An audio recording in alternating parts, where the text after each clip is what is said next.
This is Deb Donig with Technically Human, a podcast about ethics and technology, where I ask what it means to be human in the age of tech. Each week, I interview industry leaders, thinkers, writers, and technologists, and I ask them about how they understand the relationship between humans and the technologies we create. We discuss how we can build a better vision for technology, one that represents the best of our human values. We're back for another installment of the 22 Lessons on Ethics and Technology special series. In this week's episode of the series, I am joined by Dr. Mar Hicks.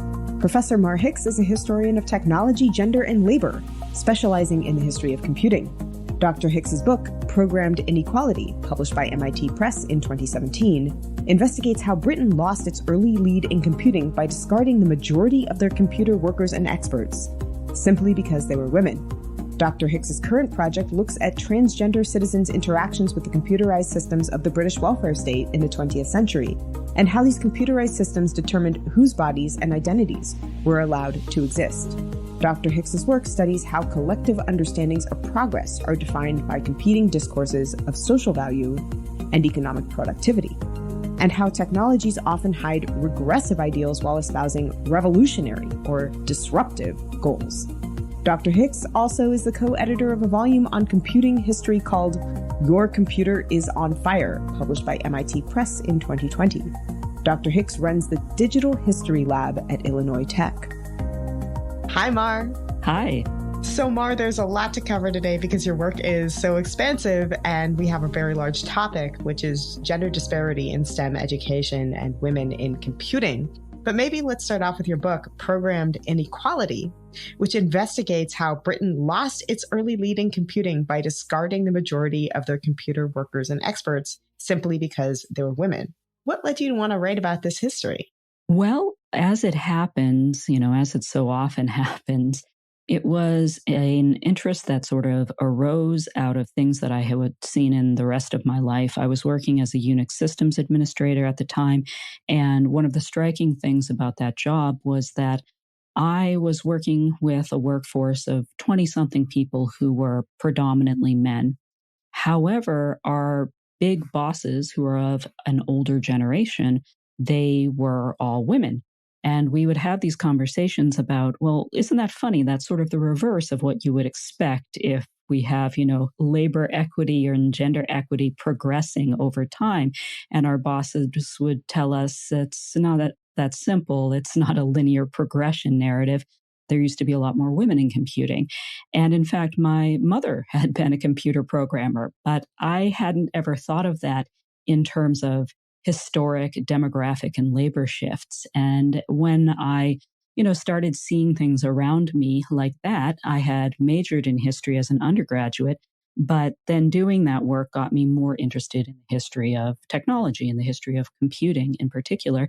And I would have just gone and read books on it, this gendered labor flip in computing, but at the time, there weren't really any books on it. So I thought maybe I would like to write one of those books. And now, as you know, there's been an explosion in scholarship in the past 10 years on women in computing and on how there were a lot of women in early computing who got gradually pushed out of the field. Take us back to the 1940s in England. Set the scene for us. What did the computing industry look like? Who dominated the field? And what started to happen in the 1960s? What was that shift that you record like? Yes, well, in the very early days of electronic computing and prior to computers becoming electronic, when they were still electromechanical, there were a lot of women in the field. And in fact, programming and computing labor was seen as feminized. In other words, it was not just women doing the work, but it was work that was seen as sort of low skill and not very valuable. And so that's why women were being slotted into these jobs. And as computers became electronic, this labor force carried right over from, doing the manual computing and the electromechanical computing to working on electronic computers. And this feminized workforce was the early programming labor force. And it wasn't for years, it wasn't for quite some time that the image of the field started to change. It sort of started to be upskilled in image, if not in fact, seen as more complex and more important than how it had been seen previously. And it started to professionalize. And this is the point in time when it stops being seen as feminized and as just jobs that, oh, we'll just give those jobs to women. And there is a clear labor shift. There is an attempt, in fact, to change the labor force from a feminized one to not just a male identified one, but one that is supposedly higher in status, higher in class status, higher in skill, and much more management aligned. My working theory is that in general, work and labor is seen as feminized until people start to see money in it. Once there is money, i.e. economic value to the work, then it gets overtaken by men. Is that somewhat of what you saw? Or was it maybe the opposite, that men came in and then people started to compensate those jobs economically with a kind of value that they would have never given to what's considered women's work or labor? Yeah, I think that's a very astute observation. That so often the value ascribed to the work, both in terms of how well it's remunerated and just in terms of the status it's given, doesn't have to do with the work itself. It has to do with who is doing the work. And that's very much what happened with computing, especially in the early British context. It was seen as higher status and it was better paid depending on who was doing it. In fact, as I talk about in one of the early chapters of my book, early computing was seen as so feminized and so de-skilled in a sense that there was this class of workers, women workers in the British government called the machine grades, and they were doing, all of this computing, and they were a women's only class. What that meant was that they were paid according to particular pay scales that were lower than men's pay scales. And when equal pay for the civil service was brought in, the British government managed to not give the majority of women working in the civil service equal pay because they were concentrated in these feminized labor classes like the machine grades. And so what they said, the British government said, well, yes, we could equalize the pay of the machine grades to the men's pay scales in these grades, but we pretty much never use those pay scales because it's all women. So in fact, the market rate for these jobs is in fact the women's pay scales. And so they didn't end up getting equal pay. And that's just, I think, a really good example of what you pointed out, how so much it's about who's doing the work, not that the work has some kind of intrinsic value. And so the machine grades and the rest of those women's grades, after equal pay, they became known as the excluded grades because they were excluded from the provisions of the government's Equal Pay Act for the civil service, which is kind of an amazing, it's kind of an amazing way of thinking about equal pay, right? That you can somehow have equal pay without, in fact, raising women's depressed wages, because you can simply say, well, that's the way it's always been. So now that's what the market will bear. Was this a particularly British phenomenon, or was a story that might have been similar playing out elsewhere? Is the United States path, which includes male-run computing that ended up dominating the latter half of the 20th century through the 21st century, is that the same narrative as the British narrative that you just articulated, or is this a different narrative? Are they parallel? Are they even interwoven histories? Did they mutually become constitutive of one another? Yeah, they're interwoven in a lot of important ways that you can delve into more in the book. But one thing that I'll just mention here is that I often get the question regarding the outcomes and the way that gendered labor discrimination negatively affected the British computing industry. I often get the question, well, there was just as much sexism and racism in the U.S. context. So why didn't the U.S. then have those same negative outcomes if, treating these labor forces in a sexist and racist way creates poor outcomes? And the answer for that is twofold. The first is that, well, there was a much, much, much bigger labor force in the United States due to the overwhelmingly larger population. And these were relatively small fields on both sides of the Atlantic at this point in time. Early computing wasn't a huge field. So when you have a much larger labor force to draw from, there's much more slop in the system. And you can get away with a lot more discrimination for a lot longer without your chickens coming home to roost, so to speak. But then the other part of that answer is that, in fact, if you read Margot Shetterly's brilliant book, Hidden Figures, you'll see that the U.S. was being affected by the way that it was discriminating against workers. The reason that so many of the hidden figures were impelled into the NASA workforce at the time that they were was because we were fighting a technological proxy war, the space race, and we were losing. We were losing all the early stages of the space race to the Russians. And so these Black women who otherwise would have been, they were not allowed to fulfill their full potential, even in the jobs that they got, but they would have been able to do far less given the racism and the sexism at the time in the United States, had it not been for this desperate need for labor and very skilled, talented labor on NASA's part. And that's why, for instance, the Black women that Margot Shetterly talks about, they're so instrumental and they're so important to the space race in the US. So I'm curious, as a historian, I imagine that a lot of the work that you do is thinking about articulating the history with an eye toward also thinking about the utility and the application of that history for the present. So what are some of the conclusions that you were able to draw from the history that you looked at about what we might need to do now to move to a more equitable, and I should say gender equitable and also racially equitable future of technological production? Yeah, well, one of the reasons that I'm interested in the kinds of histories that I write is because I do think that history is important, not just in terms of telling us about the past, but in terms of helping us figure out our present and where we can go in the future.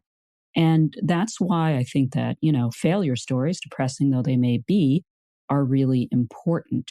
And one of the takeaways that I think that we get from histories of computing that are not these teleological progress narratives is that so much of what we see happening and so much of what we see being accorded accolades in the history of computing, and this goes for any sort of engineering field or any sort of field where we have narratives of great men and sometimes great women, is that these are not examples of meritocracy in action. And this fiction of meritocracy pervades a lot of our history. It pervades a lot of the institutional history of computing and histories of business and histories of how people have, made certain achievements or innovations. When we use this idea of meritocracy to structure our understanding of what's happened in the past, we fundamentally misunderstand how change occurs. And we fundamentally misunderstand all the systems at play that are privileging people in certain ways and that are, in fact, even giving credit to a lot of people who maybe don't deserve the credit for the accomplishments that, they're being credited with. And once we start to unpack that and also get more comfortable with failure narratives and learning from failure narratives, not just focusing on success stories, I think we can start to, if not come up with specific conclusions about, things we have to fix. And I think we can come up with some specific conclusions, but we can more generally start to learn how systems work, how to interrogate these systems, and then figure out, okay, what are the specific things that we need to fix? And just to give you one example, I think one of the specific things we see, for instance, in the United States and the UK that we really badly need to fix is the question of ethics in computing, and particularly in computing professions where people are building infrastructures that are going to really affect society, just really affect broad swaths of not just the people in that country, but around the globe. There needs to be a really robust emphasis on ethics and history and understanding of political and social change in educating these individuals. And then we also need things like structures of regulation to make sure that companies comply with all of the sorts of, ethical frameworks that, for instance, young engineers in training are being taught. I mean, I think about what you're just saying in terms of creating a more ethical system of production and a curriculum and a knowledge kind of foundation in order to build toward that. I wonder if you could define and talk a little bit more about a term that you use, which is the term teleological progress narrative, because I think that that's one of the more, I think, insidious forms of narrative that actually works against a kind of ethic of technological production. So I wonder if you could talk about that term, teleological progress narrative. What is a teleological progress narrative, and why are they so perhaps, dangerous or insidious? Well, I'm using that phrase to mean a narrative, which essentially takes an endpoint where, let's say, a particular innovation has flourished in society and says, okay, well, this was a great innovation. Let's look backward in time and explain how that came about. Now, a lot of the history of technology and the history of computing in particular is told in exactly that fashion. We see something in the present that is working well, and then we go back and we tell the story. We essentially have only a framework where we can understand or talk about narratives where things turn out okay. In fact, narratives where we're talking about advancements, achievements, progress. Well, when we do that, what that tends to do is cleave away all of the other things that don't turn out so well. And it makes it very hard for us to understand, in fact, where we went wrong and where we continue to go wrong when we're telling these kinds of progress narratives. Now, that's not to say that we can't learn from progress narratives, but if that is the main way that we are learning history, we are leaving so much out. In fact, we're leaving out the majority available cases that we could study to understand the world around us and the infrastructures that structure that world. Yeah, I mean, the other thing that came to mind for me when you're talking about this is that teleological progress narratives necessarily take the particular moment in time that we are in and read the technology as a success story, if it's successful in that period of time. So I'm reminded, for example, of the way that Facebook was championed in the 2010s in the context of the Arab Spring as reinvigorating a democratic movement. Of course, by 2016, the very same platform that reinvigorated a anti-democratic movement in the Middle East and an anti-democratic movement in the United States. So this teleology seems to me to be pretty dangerous because it doesn't look at the technology for what it is. You could say, I suppose, a similar thing for Twitter, which amplified and promoted itself as a kind of democratic space for taking down hierarchies of representation. Of course, that turned out not to be the case for women and for people of color who were routinely and continue to be routinely and disproportionately bullied on those cyber platforms. So those teleologies and the narratives of progress seem to come together in a kind of really unhealthy way in these kinds of contexts. Yeah, that's exactly right. You put it better than I could have, that even though people who sometimes write histories that are about failure narratives or are telling people how things, went wrong, even though we're sometimes accused of being downers, certainly, or sometimes accused of looking at the past in a presentist way. In fact, the same could be said even more so for these progress narratives, because as you point out, they take a particular moment in time and then they just kind of use that to shed light on the past in a way that sort of predetermines what that history can actually be about. Because if you look at the present and you say, look, this is a success, then your history is not going to be able to tell any story that conflicts with it. In order to tell a truer story, and as you point out, a story that's really more about how the technology actually works, you have to get comfortable with some uncomfortable questions, and you have to get comfortable with failure being a hugely important part of history of technology, because for the most part, a lot of history is it's about failures and overcoming those failures, certainly. But there are a lot more stories that are about, muddling around and not being able to come up with a neat narrative of success than there are stories that are, very triumphant and all about how it's onward and upward. I mean, I'm fascinated by these progress narratives. When I talk about technological utopianism, I oftentimes talk about it in the context of Silicon Valley as a continuation of a particularly American stream of thinking about California specifically, and more broadly, the American West as a mythological kind of utopian space for revolution and the realizing of these kind of paradisical ideals, deeply inscribed by narratives about California, which are embedded in the American imaginary, from East of Eden to the promise of California in the gold rush, to the land of promise with streets paved of gold, way back to the idea of California as a space in which the American frontier could be realized in the form of manifest destiny. And of course, in each of these narratives, the revolutionary or disruptive goals also have deeply unsavory underbellies: ecological destruction, the violence and atrocities committed against Native peoples, for example, just to name two. But of course, technological utopianism and this myth of progress and its often destructive consequences far predates Silicon Valley or the American context. I think, for example, of the British context, the Frankenstein's monster. It's a myth of enchantment with technology and disenchantment with technology. What other histories beyond the American context, or what other key cases should we think about when we think about the failed promise or the regressive underbelly of technological utopianism? What about the British case specifically? There are an awful lot of stories, not only, as you point out, in the US and the British context, but also globally, that are really important for our understanding of technological change. And I would like to, use the term technological change more than technological progress, because that's, as we're, starting to get to, a much more honest way of talking about what's going on. And one of the things that I would like to just point out at this juncture is that when we're talking about technology, so much of what we're talking about is power and domination.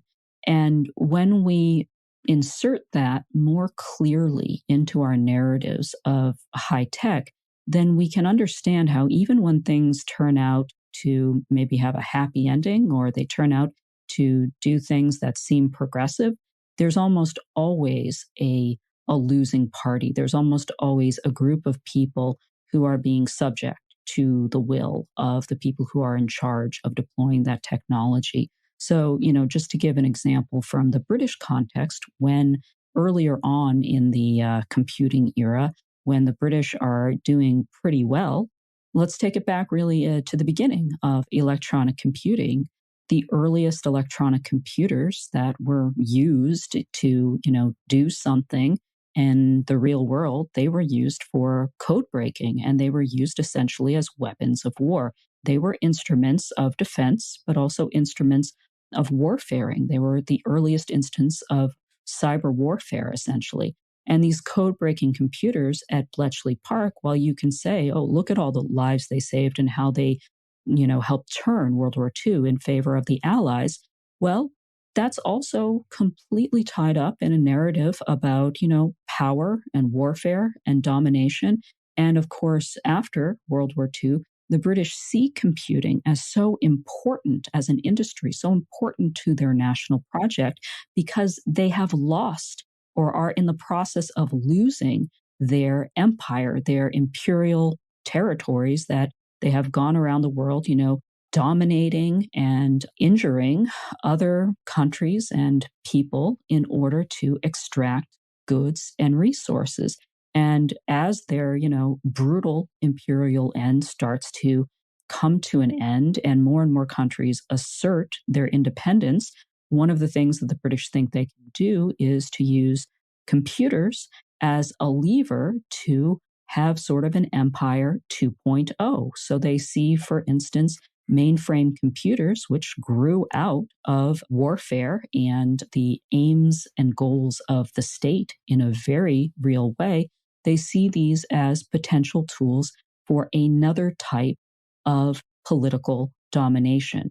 So I think that, it's definitely always something that we have to keep in mind, that technologies are not just about efficiency or convenience. They are fundamentally about concentrating power in the hands of the people who are going to be deploying those technologies.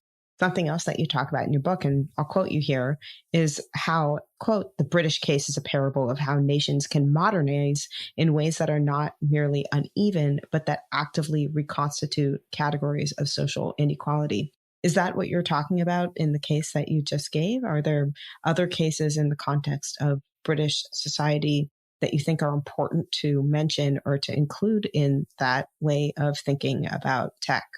Yeah, I think this, what might be called neo-imperial strain in the history of computing is definitely one way we can see categories of inequality becoming reconstituted in a new technological regime.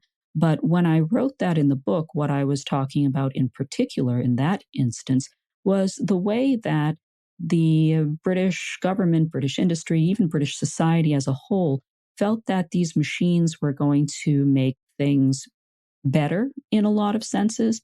But there were always critics who were saying, no, this is potentially going to lead to, for instance, loss of jobs. This is going to lead to, maybe a more inhumane system of bureaucracy. And then another thing that it led to was a revivification of certain kinds of labor discrimination according to gender and class that was completely counterproductive to the ends and goals of the computing industry in the British state.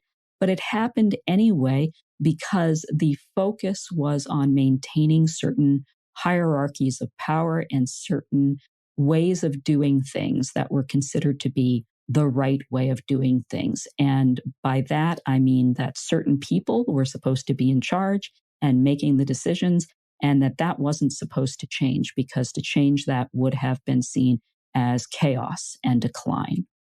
I'm reminded of something else you say, which is that oftentimes tech ends up reconstituting not only categories of inequality, but also hiding regressive ideals, oftentimes masked as very progressive ideals. I'll give you an example of something that came to mind for me when I read that, which is the ongoing conversation right now around NFTs.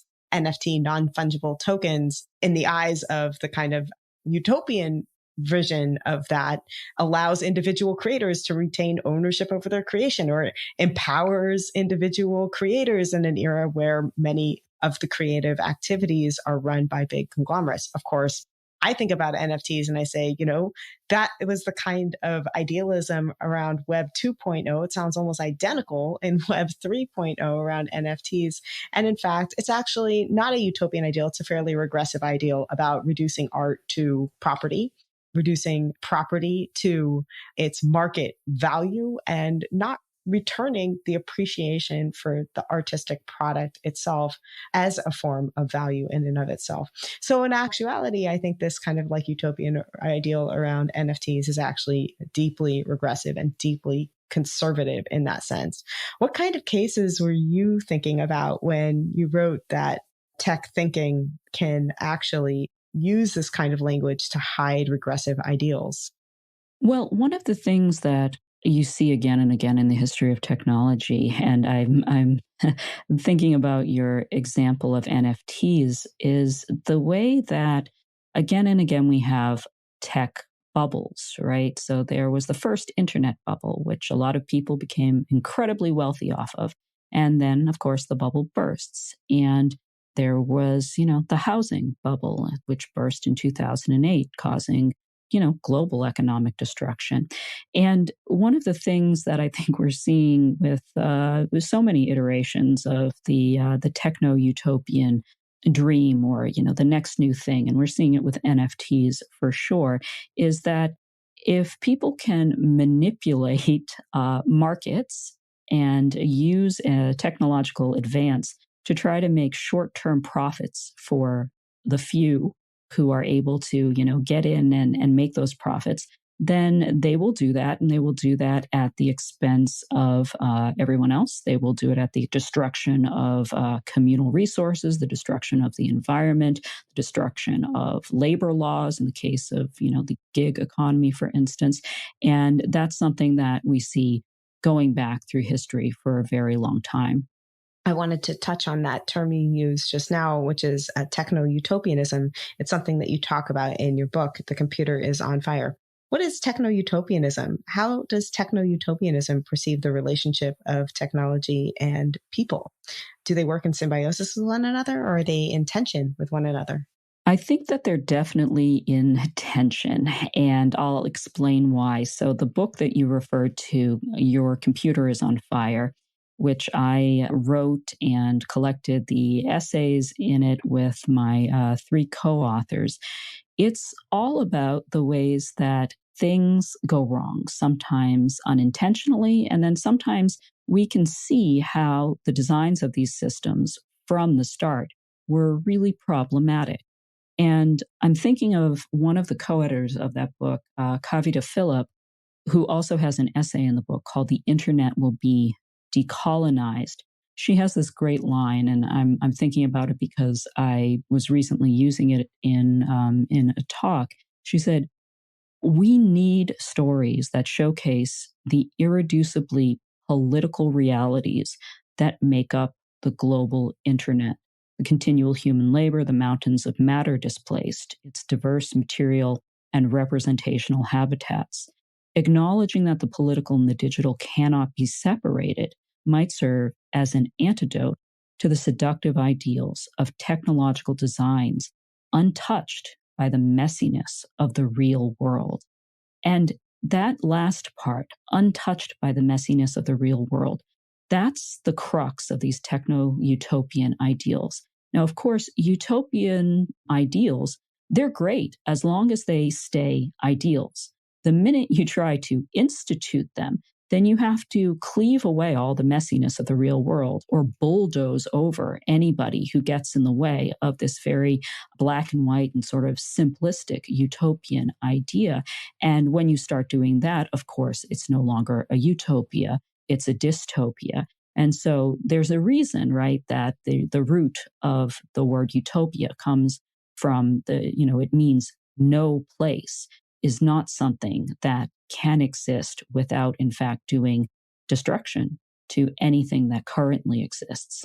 Can you give us an example of a techno-utopian ideal that was enacted in the world with what you think of as disastrous results that had maybe a good ideal attached to them, but in actuality turned out to be pretty hazardous?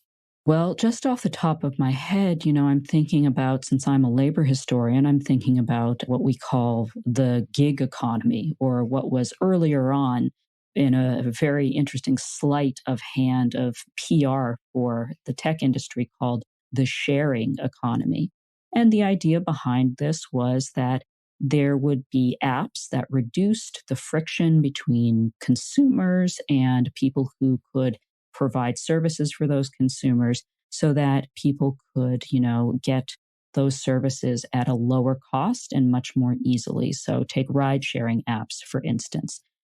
In reality, what happened, and in fact, what was sort of the goal from the start, and at least in terms of the people who were running these companies, was that these business models did an end run around existing labor laws. And so workers who were working for the companies as what were called contractors, even if they were driving Uber, for instance, full time, they were just seen as independent contractors. It insulated the company from any responsibility, and it simultaneously made it much easier for them to flout labor laws, things like fair pay, things like minimum wage, things like ensuring that workers had breaks or were not working 24-hour stretches, and so on. And so this meant that, we had an idea that maybe looked good on paper, that once it starts gaining traction in the real world, starts doing an awful lot of damage, and starts, for instance, destroying the taxi cab industry in major cities like New York, and making it impossible for people who actually had made their living off livery, off driving people around, to continue to make a living. And I think you've probably heard of, all of the suicides of taxi drivers who were unable to pay their debts or continue to pay for their medallions as a result of the rideshare industry disrupting the taxi cab industry. And when we look at that and we look at the outcomes for not just the riders, but specifically the drivers. And we look at how negative, we're seeing how negative those outcomes are at this point. And we're seeing the larger negative outcomes of disruption that the industry caused. I think we see a pretty clear example of here's a good idea that, seems kind of utopian. Let's see if we can implement it. Oh, we can't really implement it without really doing a lot of stuff that doesn't really work with existing systems. Oh, we'll do it anyway. And then, within a few years, you have a lot of negative consequences that were either intentional or unintentional. I'm thinking now of Dan Lyons' brilliant and aptly titled book, How Silicon Valley Ruined Work for the Rest of Us. And it makes me think that this is something that started off in Silicon Valley. It's something that started off in tech culture. But of course, the taxi industry is not tech culture. It is something that is disrupted by technological culture, with the impact reverberating far beyond that. I mean, we are both in academia, and the gig economy is alive and very well in academia, with tenure track jobs increasingly being taken over by members of the gig economy adjuncts. It's a extraordinarily grotesque situation in academia that I think is not unlike the situation in taxi industry, where people have paid oftentimes a great expense to be able to become a academic worker, as the taxi cab workers have also invested very greatly, and then are increasingly discovering that they are marginalized within that community and unable to find stable employment. Now, this is a particular problem, I think, when technological cultures, or some of the utopianism in technological culture, and some of the ability for technological culture to move fast and break things, disrupt with an extraordinary amount of speed, meets a deeply capitalistic culture, rewards people for wanting to work all the time, also premised on a context in the United States where essentially labor ought to be considered, in the context of United States history, many think, free, right? The premise of this country is that labor should be free, or as close to free as possible. And so what you wind up with is a context where you've moved fast and broken things, again, a premise of Silicon Valley utopianism, built into an idea of capitalism that pays workers as close to as little as possible, with the expectation that if you're really doing what you love, then you want to work as much as possible, something that both academia and the gig economy deeply exploits. So we're in this kind of deeply exploitative situation. And I guess I wanted to ask you, how much of this is Silicon Valley utopianism and disruption, and how much of this is just basic structures of Western capitalism? I think you hit the nail on the head. So much of Silicon Valley and, the uniquely American success story of Silicon Valley, it's just the American dream warmed over. And the American dream, as you point out, while it worked out for specific groups of people at a specific set of historical moments in U.S. history, it was always a very deeply problematic, a very deeply racist, a very deeply gendered and sexist idea or ideal. And so much of it was predicated on hard work, but hard work within a capitalist system that was fundamentally stacked against particular groups of people. And more, we see it's fundamentally stacked against workers in general at this point in time, as we've reached a moment where, for instance, there are not strong labor unions and there are not strong labor protections that are being enforced in a lot of industries. So, yeah, I think it's totally fair to say, well, we can't blame technology for all our ills. Quite right. But as I think you also implied, one of the things that we're seeing here is this perfect storm almost of American style extractive capitalism with American style extractive technology.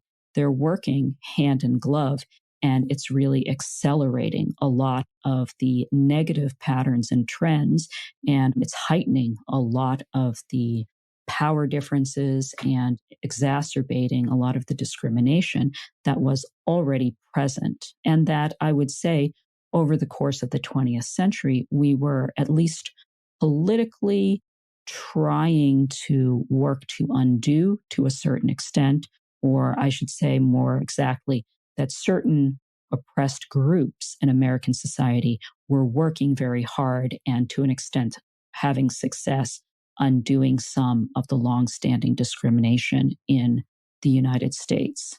I wanted to ask you specifically about the context of sexism in that long-standing history of discrimination and in that perfect storm, because in the book, Your Computer is on Fire, you talk about the fact that sexism is not a bug in the system, but actually a feature of that system. What do you mean by that?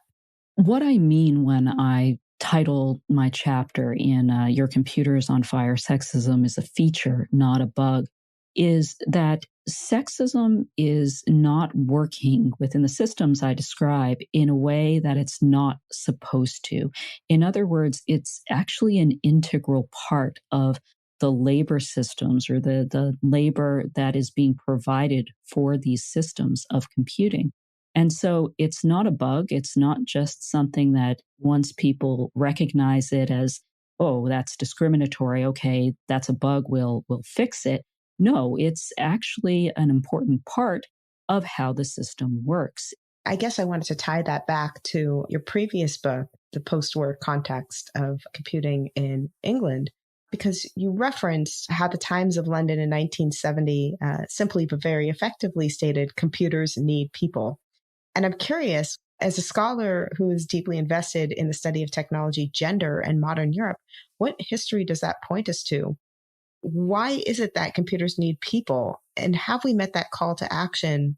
And how can we think about the context of gender in that statement and in that idea that computers need people? When we take that insight and we start to think about the role of gender in how computers need people, for instance, well, think about all of the free labor that, let's say, women, for instance, provide throughout all of US society, even when we're not talking about computing. Think about how much unpaid, unremunerated labor goes into running a typical household and who does that labor and the expectations, particularly during the pandemic, the expectations for people who are going to be working from home while raising children.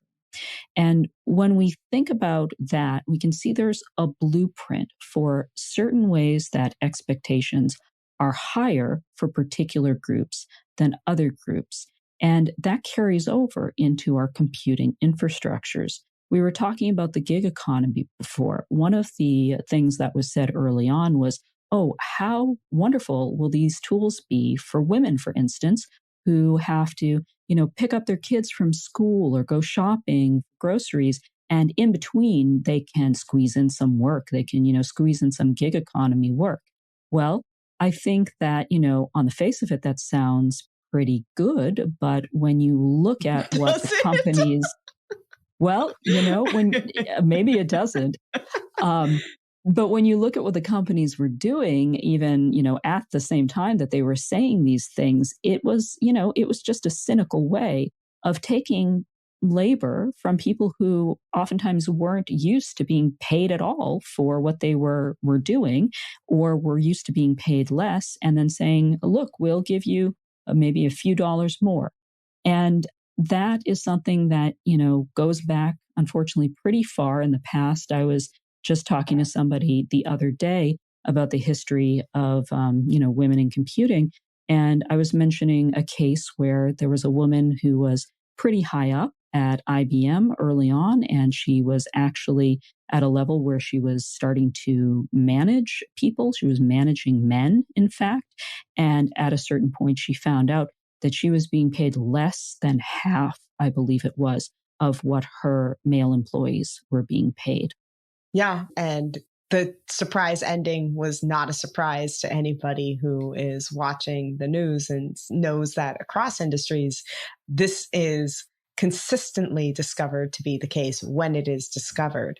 But, what made me laugh in your comment that people were very, utopian about the idea that people could fit in, women in particular could fit in an extra call in the middle of their childcare duties, is this idea that we can seamlessly and endlessly give out labor, that there is an no end or no bottom to the depth of labor that we can give. And that if we somehow are given extra time by a computer convenience, then it somehow frees up extra labor to be able to do something else. I mean, this will probably be something that I cut. And if I don't cut it, then I'll give an extra pause so that it can be something that can be soundbited in, but our university is currently switching to a semester system.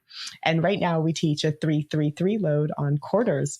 The geniuses in our administration have said, well, why not now with the semester give a 4-4 load for teaching, because that's one less class. And I have to remind them that my time is not endlessly elastic, that the amount of labor I'm capable of doing is not tied to how many projects I have to accomplish overall, but how much time I have per week to devote to things. And that a 4-4, even if it's one less class, it does not reduce the amount of students that I have at one particular time, or the amount of emails that I get at one particular time, the amount of assignments that I have to get increases them.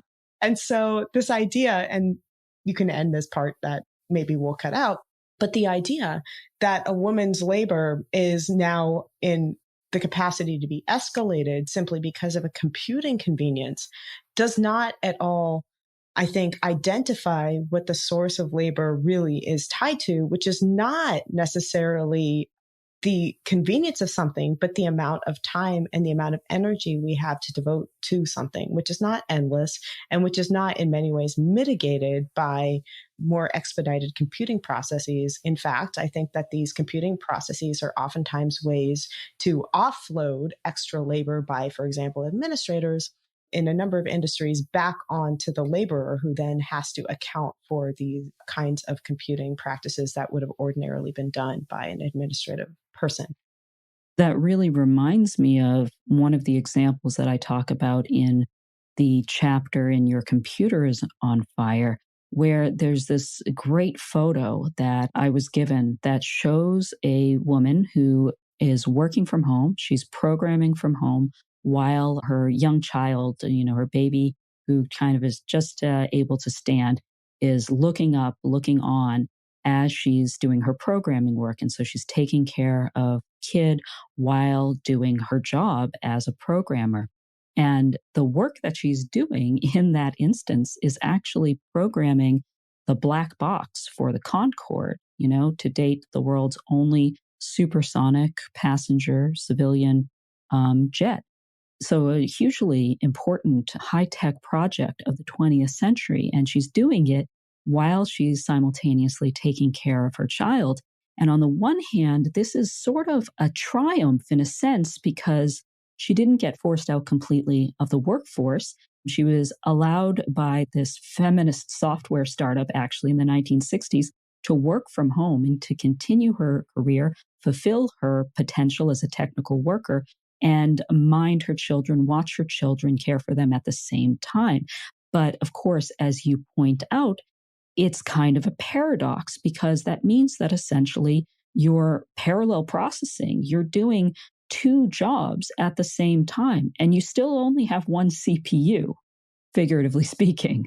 To go back to your book, Your Computer is on Fire, your colleague and your co-editor, Kavita Phillip, who you mentioned earlier, very eloquently ends with the last chapter answering what the alternative she proposes to the Silicon Valley maxim to move fast and break things. And she proposes that alternative as the following, and I'm going to quote it at length. What we can tell you is that language, history, and politics matter. We can tell you what we think matters. And then it's up to you, to us, to build this conversation and practice together. To navigate the complexities of power, we should pin our hopes not on an axiomatic rule-based ethics, not on the hopes of finding value-neutral data. We should look instead to the conversations we need to make among technologists, political theorists, activists, and academics. And so this revolution comes in conversation and exchange. How do you think about the practicalities of that conversation being played out in exchange? What needs to happen in order for us to build that kind of conversation, in order to create this kind of more complex understanding, more robust understanding of what it is that we do when we innovate? Well, I think what's required there is a highly educated democratic society, and a society that, really is democratic, in which people do have equal access to the ballot at minimum, and then from there have equal access to the things that they would need to, for instance, go after life, liberty, and the pursuit of happiness. I like the way you said, in paraphrasing Kavita Phillip, Dr. Phillip, that we have to focus really more on what matters, not just what's profitable, not just what's easiest, not just what's most convenient. We have to focus on what is good. We have to focus on what is fair and just. And, if we saw, let's just say, a person going through life only doing what was easiest, what was most doable at the time, what allowed them to get the most short term gain, even if it caused problems down the line or problems for those around them, we would say, well, that person's really, not a good person. They're really problematic. We would stay away from that person. Yet, as you point out, our particular style of capitalism in the US means that when an entire industry does that, it's actually seen as really terrific, and it produces a lot of profit for people who then want to see it produce even more, and they want to support and invest that industry, even though what it's doing might not be the stuff that really is the stuff we want to see happen in the world. It might be causing a lot of harm to systems that are external to it, or to the systems that it has to interact with, and the people who are part of all of those systems. You stated before that if you were to give a catchphrase to describe the kind of moment we're in right now, it would be a moment of resistance and maybe even a computing revolution. How so? Well, I guess that's my attempt to maybe be a little bit optimistic, to say that, well, we can make change. We are not just rolling through time as, kind of people who are being washed through history and we don't have any agency. We do have agency. And one of the things that we've been seeing with all of the labor unrest during the pandemic in particular is that once people take back their power and they assert their rights, that we can get things done. One of the things that is, I don't want to say a silver lining to the current moment we're in, where we see so much going wrong with high tech in particular, but maybe at least could be perhaps molded into something useful, is that so many people are now becoming aware of the ways that these large technological systems were externalizing a lot of costs onto a lot of other groups. And they were making problems, they were creating new problems just as they were solving old problems. And once you have a level of awareness in public discourse, there are these problems and an agreement that these things are bad and we should try to solve them. That's one of the first steps to starting to fix these really, really difficult problems. It's just the first step. We've got a long way to go.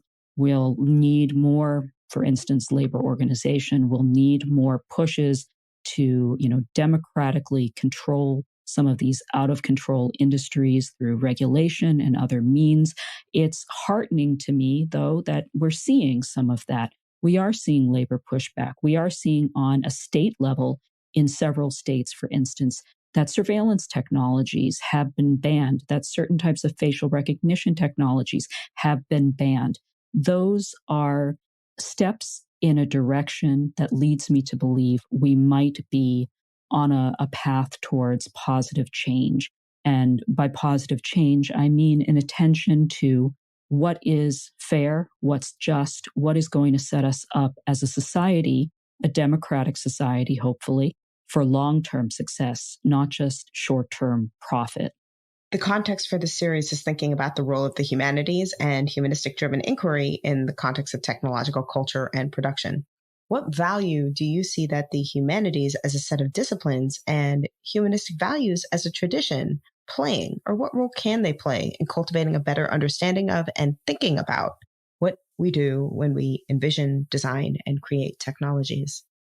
Well, I think that, we talk about technologies a lot of times as being infrastructural. We have very basic types of, physical technologies that form our infrastructures, bridges, roadways. We have somewhat more high-tech forms of infrastructure, like our communications infrastructures, like what we're using to talk today. And so we're very used to thinking about technologies and all of the products of STEM fields as useful and as foundational to our society. And they definitely are. But they're only useful and foundational within the context of a functioning society that has people who want to live in it. And that context is created by all of the fields that come from outside the STEM disciplines. Things like history, things like literature, art, languages. All of these are also infrastructures. They're infrastructures maybe not of the physical world, but of our social and cultural world. And critically, they're important infrastructure for our political systems. And once that infrastructure is no longer tended to, we see what happens. Our political systems start to collapse. And once our political systems start to collapse, everything else does as well. The story of the pandemic is first and foremost a story of political collapse that led to essentially a social collapse and a really, really deadly pandemic that, would not have happened in the way that it has happened if it were not for the fact that in the United States in particular, there was a complete inattention and a lack of care for democratic institutions and for what our institutions of government were supposed to be doing and supposed to be protecting us from.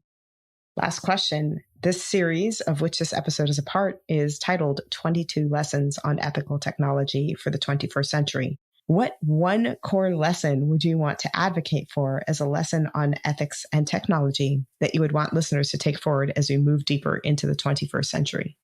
One core lesson would be that although we are all little cogs in much larger systems, that doesn't mean that we don't have power, and it doesn't mean that our beliefs and our own ethical codes somehow don't matter or that we should give them up in service of the system that we're enmeshed in, if that system is telling us to do something that we don't think is right. If nothing else, even if you're just one individual, you can still always be a spanner in the works, or in American, a monkey wrench in the system. If all you can do is just even slow down that disaster train slightly, then do it. And that means something. That might mean that, a few less people get hurt or killed, or the level of destruction is slightly lower.